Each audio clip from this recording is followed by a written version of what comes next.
Un saludo, estimada comunidad neogranadina. Nos encontramos y continuamos con el tema de la Directiva 042. Estamos en el equipo de revisión bajo la aprobación de Vicerrectoría Académica. En esta ocasión nos acompaña la profesora Ana Milena Molina, el profesor Hernán Rodríguez, el profesor Isnardo Arenas, quien les habla, José Guillermo Cogollo Rincón.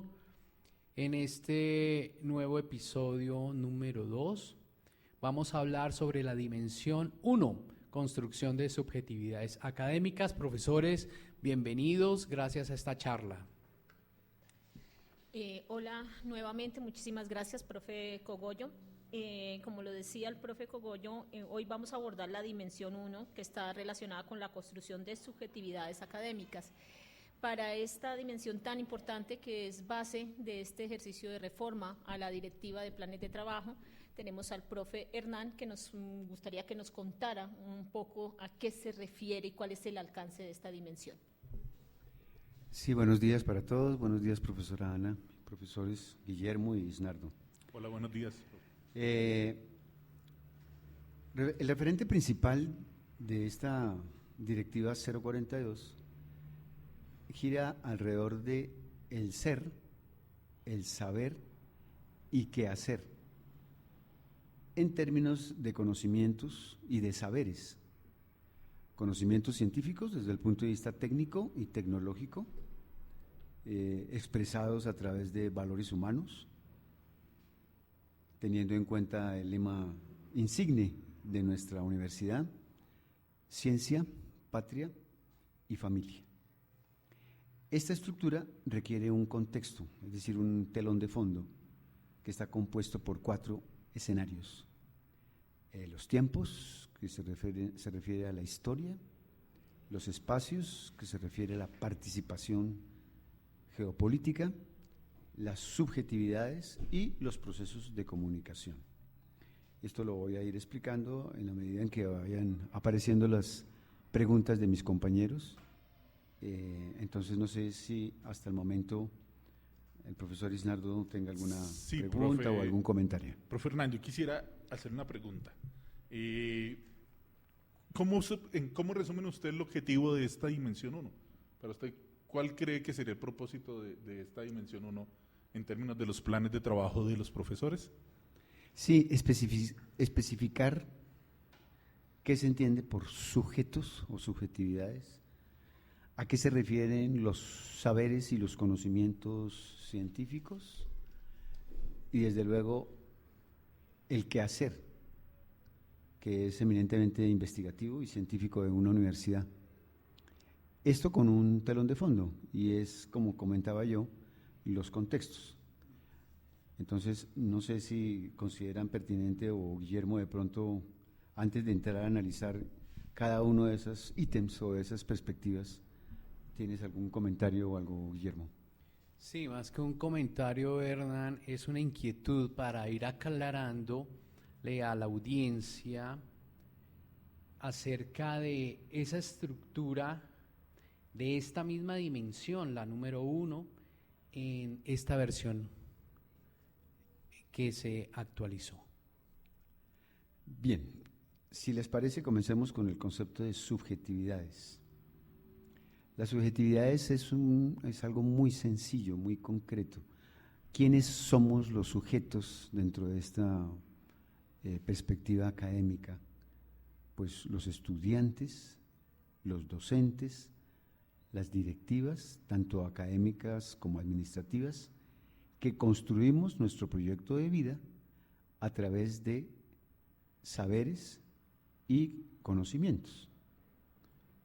Esos saberes y esos conocimientos deben responder a las exigencias y expectativas de una comunidad, sea Sabana Centro, sea Bogotá, sea la comunidad del Hospital Militar, de la Facultad de Medicina. En otras palabras, cada uno construimos patria, educando el futuro del país desde diferentes áreas. Esas diferentes áreas se especifican en los quehaceres. Es decir, el más importante es hacer ciencia investigando. Pero esa investigación debe tener una repercusión o unas implicaciones sociales, como por ejemplo, y de valores, como por ejemplo el respeto a pensar diferente, con responsabilidad no solamente singular, sino también colectiva. Debe tener en cuenta aspectos éticos y morales respecto a nuestras tradiciones, a las creencias, a los principios y las costumbres, a la perspectiva ambiental, por ejemplo en el caso de Sabana Centro, toda la dimensión ecológica y ambiental que nos rodea, y la comunidad de Sabana Centro, que tiene muchas expectativas como universidad al enviar y al matricular en campus, por ejemplo, el número de estudiantes que año tras año pues se van participando, incluyendo a nuestra labor educativa. Pero es una labor que debe ser inclusiva, debe ser participativa y desde luego debe ser crítica en el sentido de que propone, no solamente critica, sino que hace propuestas específicas alrededor de ese quehacer. El telón de fondo, como dije al inicio, de estos son los contextos, es decir, esto tiene un marco histórico. Un marco histórico significa hay unos momentos específicos de nuestras actividades, de nuestras tareas. Hay una historia no solamente en términos de tradición, sino también en términos de actualización de lo que estamos viviendo con una proyección hacia el futuro. Entonces aquí la historia no es solamente el pasado, sino que la historia implica el pasado, el presente y el futuro. Tenemos en cuenta nuestros ancestros académicos, tenemos en cuenta lo que estamos viviendo actualmente y cómo esto que estamos construyendo actualmente debe servir como una proyección de cambio hacia el futuro. Hasta ahí no sé si hay alguna pregunta, algún comentario. Sí, Hernán, pues interesante la terminología que se maneja acá en esta dimensión. No es tan sencillo desde mi punto de vista como ingeniero percibir y entender esta clase de alcances de lo que es esta dimensión y por tal motivo se hace pertinente que yo te pregunte acerca de, bueno, subjetividades, intersubjetividades. Hay unos términos que en el documento me parecieron interesantes, como estos, y adicionalmente el tema de territorialidad. Acláranos, por favor, acerca de ello. ¿Qué significa nosotros como docentes, los estudiantes y las personas que interactuamos, los agentes que interactuamos en este proceso académico tan importante? Esa parte de territorio es importantísima porque a lo que se refiere es al sentido de pertenencia que debemos tener, no solamente a nivel singular, cada uno, como docente, como académico, como directivo, como estudiante, como administrativo, sino también la colectividad, que es la que genera, en el caso de Campus Sabana Centro, lo que genera unas expectativas que deben ser resueltas con nuestras opciones y con nuestra responsabilidad a lo que vinimos a la universidad, es decir, a construir, a hacer academia, ciencia e investigación. Entonces, esas territorialidades significa que debemos sentirnos parte de esa labor, de esa tarea, cada uno aportando desde, como dije yo, de manera singular o de manera colectiva. Entonces, la territorialidad no es el mapa, sino que la territorialidad es el sentido de pertenencia que cada uno desde su lugar aporta, desde su condición aporta. ¿A qué? A una tarea que tenemos que hacer o que cumplir, pero no solamente por cumplirla, sino para responder a unas expectativas que hay en el territorio, es decir, en Sabana Centro, de una misión que espera que tenga la Universidad Militar Nueva Granada, porque es que aquí en Sabana Centro pues hay más universidades, cada uno tiene su labor que cumplir respecto de esas expectativas? Significa que no solamente es el hacer y cada uno cumplir su tarea, sino el impacto que esas tareas al realizarse van a tener no solamente internamente en la comunidad neogranadina, sino a nivel social, ambiental, económico, Es correcto. del territorio en donde estamos ubicados. Me imagino que tiene una extensión y un alcance mucho mayor al país, a nivel internacional, que es lo ideal. No sé qué ustedes piensan, Isnardo, Ana, al respecto.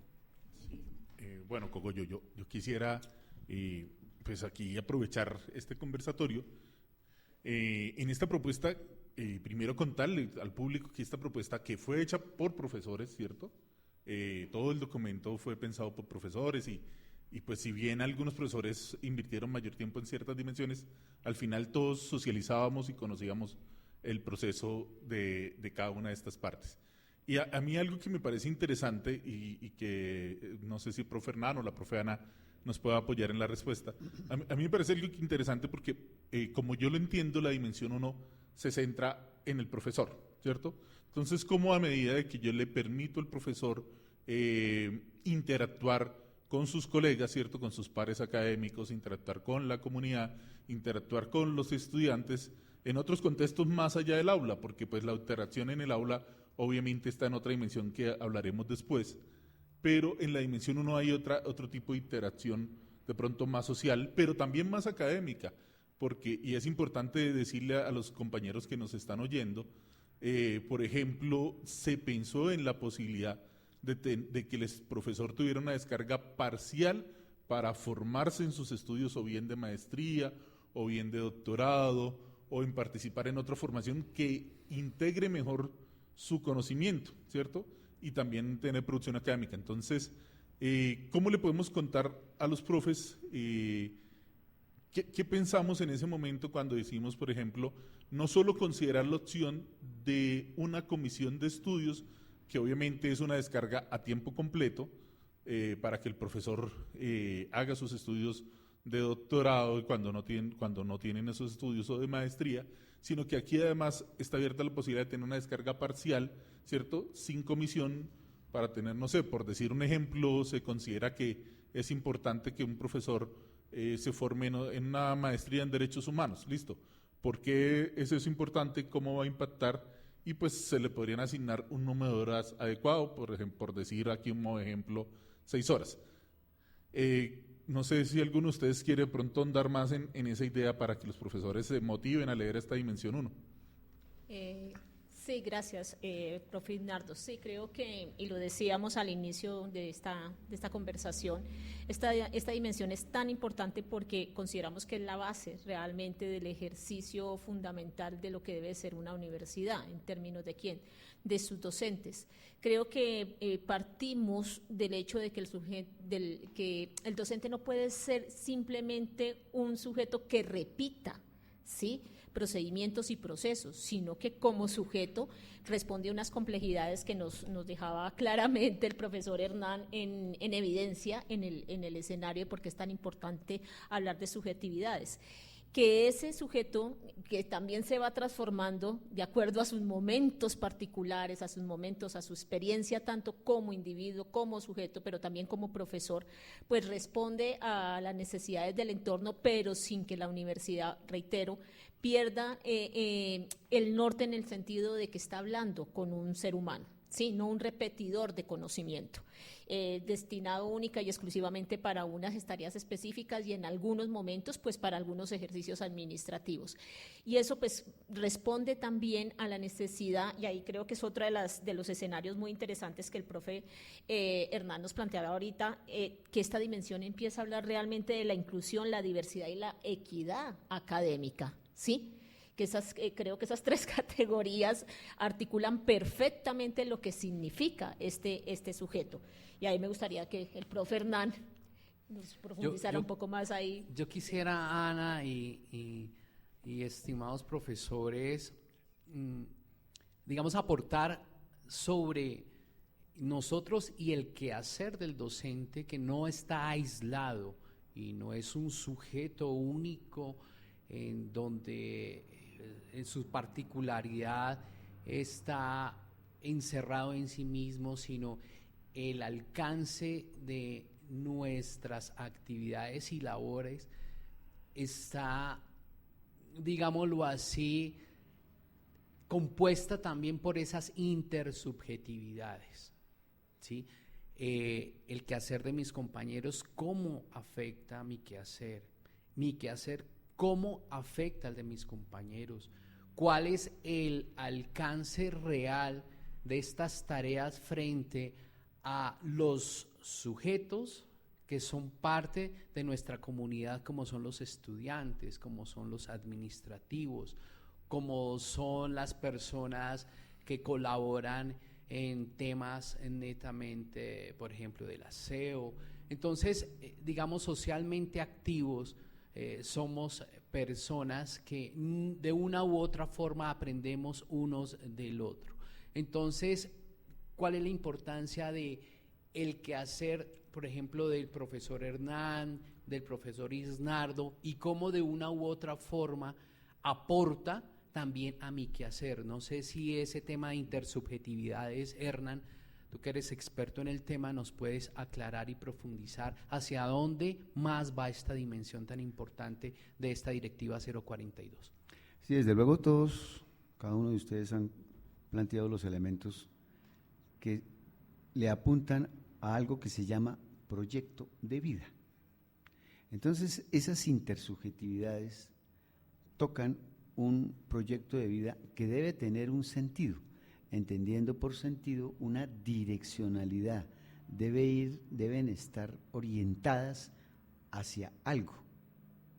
Ese sentido, pues puede ser, y que de hecho generalmente se aborda desde una perspectiva existencial, entendiendo por existencial aquella razón de vida y aquella razón de ser que yo le encuentro a lo que hago, a lo que dejo de hacer, a lo que cumplo, a lo que realmente exige la vivencia o la convivencia de carácter académico, incluso desde luego pues de carácter personal. Entonces, todo esto va orientado hacia un proyecto de vida en donde se supone que cada uno de nosotros está realizando su proyecto de vida. Por eso es que está aquí. Y esa intersubjetividad está en la medida en que cada uno, desde su área, desde su dimensión, comparte ese proyecto de vida, que no tiene solamente unas implicaciones científicas, sino que desde luego tiene unas implicaciones sociales y unas implicaciones singulares, o sea, de cada uno de nosotros. Eso es lo que diría yo. Hernán, Podríamos resumir la esencia de la dinámica del punto 1. perfecto.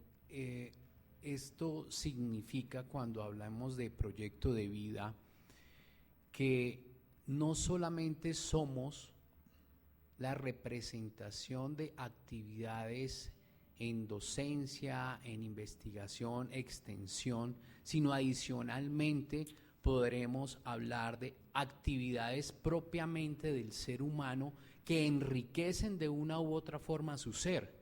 El arte, la música, la escritura, la pintura, el canto, la pintura y otras actividades más, el deporte, por ejemplo, son acciones o actividades tan importantes y enriquecedoras para cada uno de los seres humanos, en donde aquí en la dimensión 1 también se tienen en cuenta.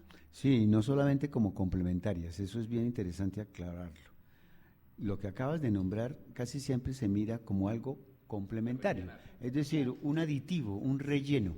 Y yo creo que eso no se trata de relleno ni de aditivos, eso es parte del sentido de vida del artista, de la persona que está al frente de una actividad, por ejemplo, de trabajo de campo, en términos de investigación, por ejemplo. Pensemos por un instante en todos los trabajos de campo que hay en todas las facultades.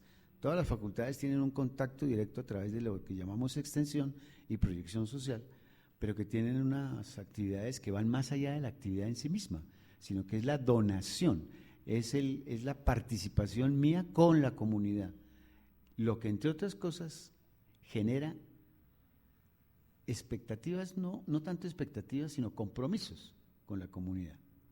Entonces ellos no se van a quedar con que yo voy allá los sábados de 8 a 10, sino es la actitud que tengo yo de ir, sea sábado o no sea sábado, sea hasta las 10 o hasta... No es esos limitantes, sino es la actitud, y eso lo percibe la comunidad. Profe Hernán, y de alguna manera tiene esta dimensión una conexión con lo que típicamente se llamaría currículo oculto. ¿Tiene de alguna manera esa conexión para el caso de los profesores y el impacto que tenemos con los estudiantes? Yo llamo el currículo oculto, yo estoy de acuerdo con eso que tú estás planteando, porque es que el currículo oculto, para mí, en mi experiencia de docente, son los detalles, son aparentemente las minucias, o sea, como que lo que no cuenta, y resulta que a la larga, por ejemplo, en una construcción, cuando yo tengo contacto con mis estudiantes de ingeniería, esos retoques que se le da a una obra, a un edificio, lo que sea, que la pintura, eso se llama estética, eso se llama equilibrio. Entonces, claro, cuando usted ya entra en esa dimensión de estética o de equilibrio, cuenta muchísimo el currículo oculto, porque el currículo oculto los estudiantes generalmente lo construyen en los recreos, oiga eso, en los momentos de distensión, en las cafeterías, incluso hasta en la rumba que tengan ellos, es una forma de compartir, salen a conversar lo que no le entendieron al profe, o salen a conversar lo que sí le entendieron pero que les dejó ruido, es decir, cuestionamiento. Entonces, esos escenarios para mí son fundamentales en el proyecto de vida.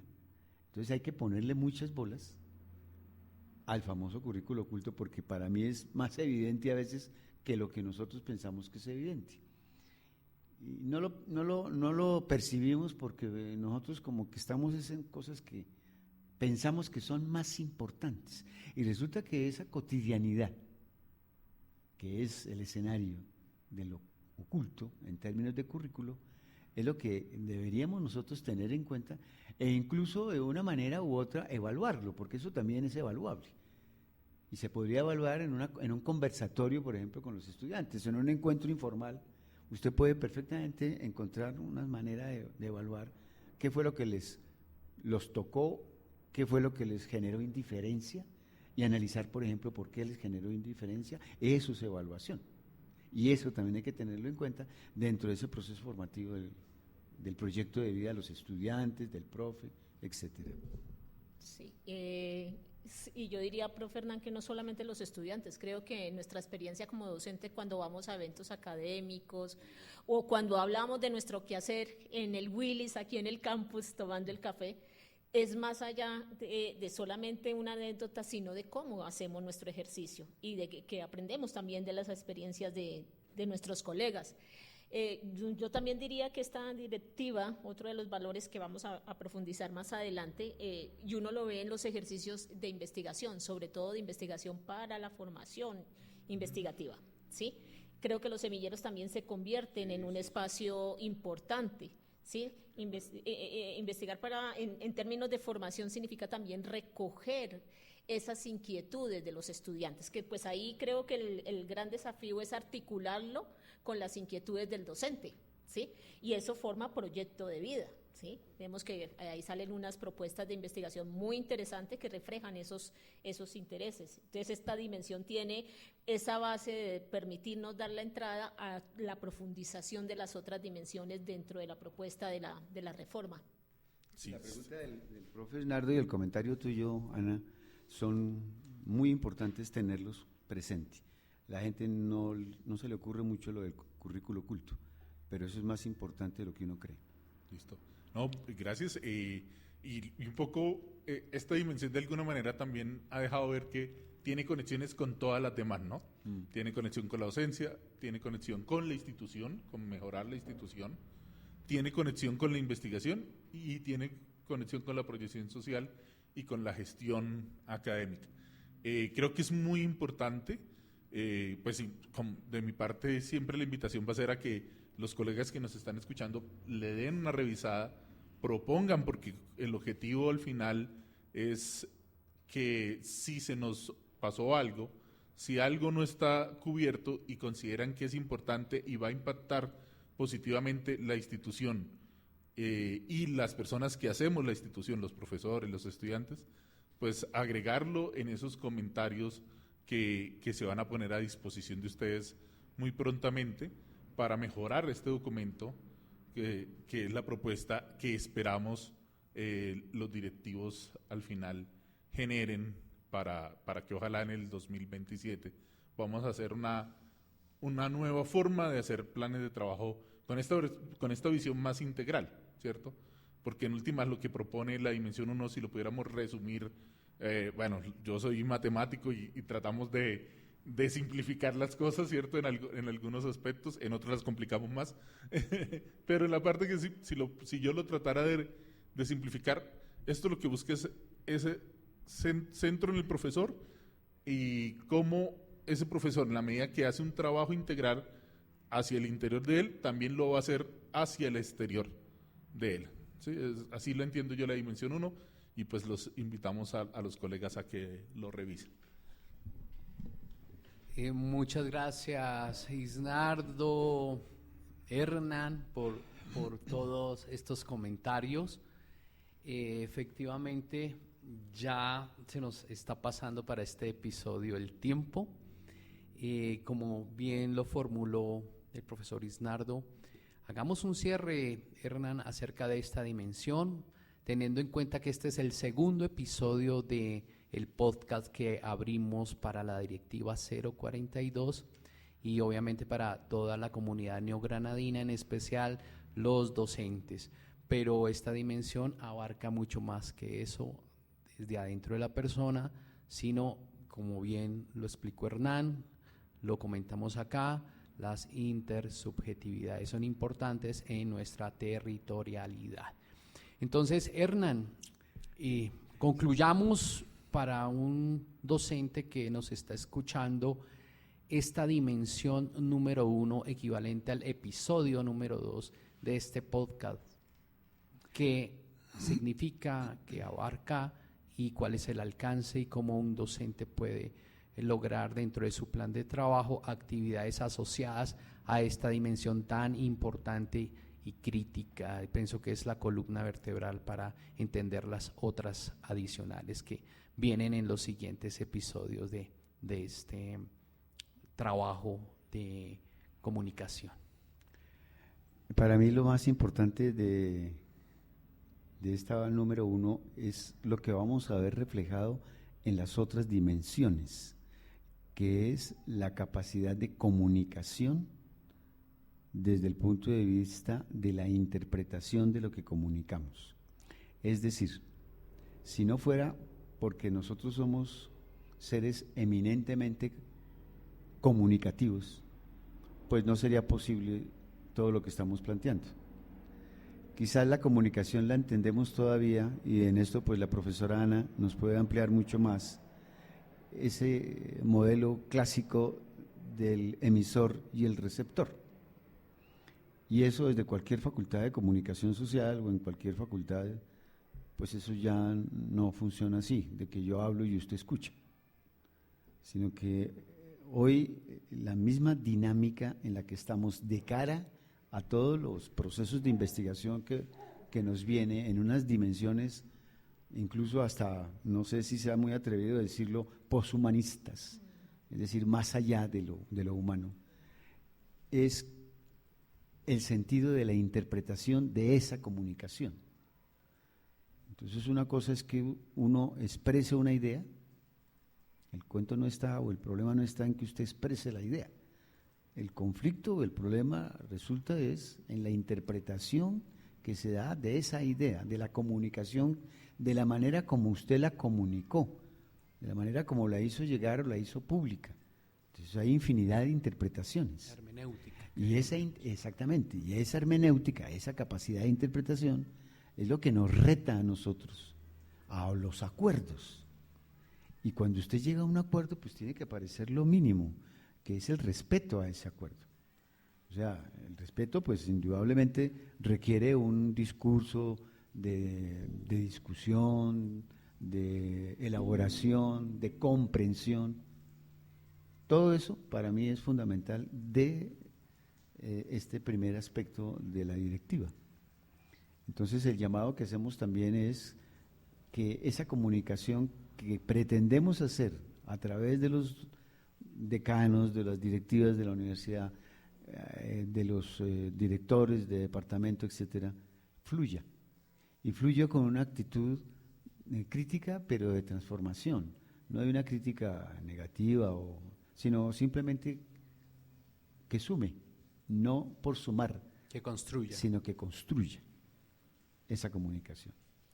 Perfecto, muchas gracias. Entonces, con esta conclusión, damos por terminado nuestro segundo episodio de la Directiva 042. Muchas gracias a todos ustedes por escucharnos y continuaremos en un próximo y cercano futuro con esta tarea tan importante que es socializar todas estas temáticas, nuestros puntos de vista y el trabajo pues realizado por un gran equipo de docentes acá de la Universidad Militar Nueva Granada.